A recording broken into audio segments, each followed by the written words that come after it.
Angazhimi kuptimplot i grave në politikë, vendimarrje dhe jetën publike është një çështje që nuk i prek vetëm gratë, por të gjithë shoqërinë.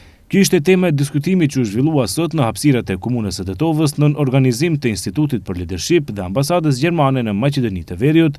Në këtë dialog të hapur u ndan përvoja, ide dhe propozime për një shoqëri më gjithëpërfshirëse dhe më të barabartë. Pranvera Kasami nga Instituti për Leadership tha se gratë në Maqedoni të Veriut ende nuk kanë arritur nivelin e duhur në përfaqësim dhe vendimmarrje.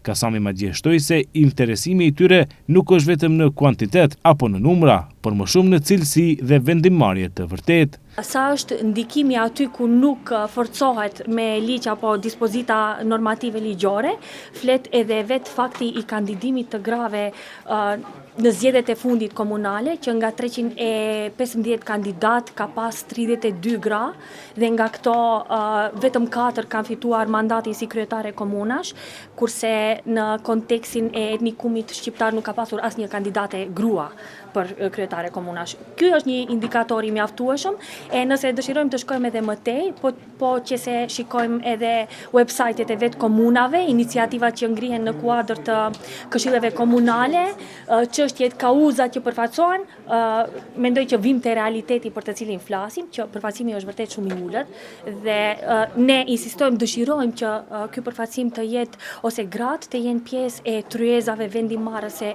jo vetëm sa për të dhënë votën apo për të ngritur dorën për numrat e dëshiruar, por edhe për të bërë ndikimin për të qenë bartëse të proceseve vendimmarrëse. Demokracia nuk matet vetëm me praninë e qytetarëve në procese publike, por me fuqinë e tyre për të ndikuar në vendimet që prekin jetën e përditshme.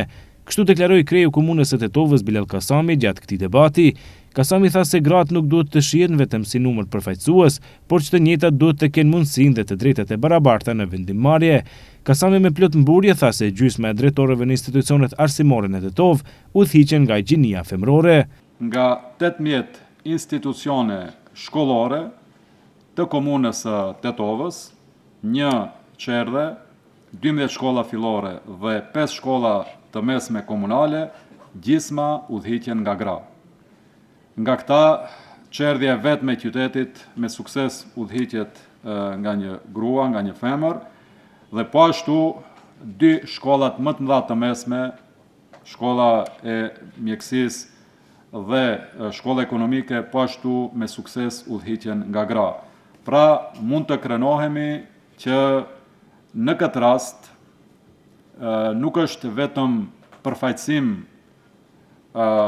ligjor i detyruar, që në fakt është 40% dhe jo 30%, por është edhe një mundësi e dhënë dhe një mundësi e shfrytzuar, ku gratë apo femrat që udhëheqin këta institucione vërtet që udhëheqin me sukses. Pra, nuk jemi vetëm për përfaqësim sasior, kuantitativ, që të themi se kemi një përfaqësim adekuat, por jemi për një përfaqësim cilësor. Edhe pse gratë në Maqedoninë e Veriut kanë shënuar përparim në përfaqësimin politik, pjesëmarrja e tyre në vendimmarrje mbetet ende e pamjaftueshme.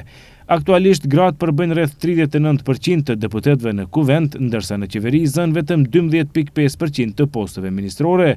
Këto të dhëna tregojnë se sfida nuk është vetëm rritja e numrit të grave në institucione, por edhe fuqizimi i rolit të tyre në proceset vendimmarrëse. Një shoqëri më e barabartë dhe më demokratike kërkon pjesëmarrje të plotë dhe ndikim real të grave në të gjitha nivelet e pushtetit.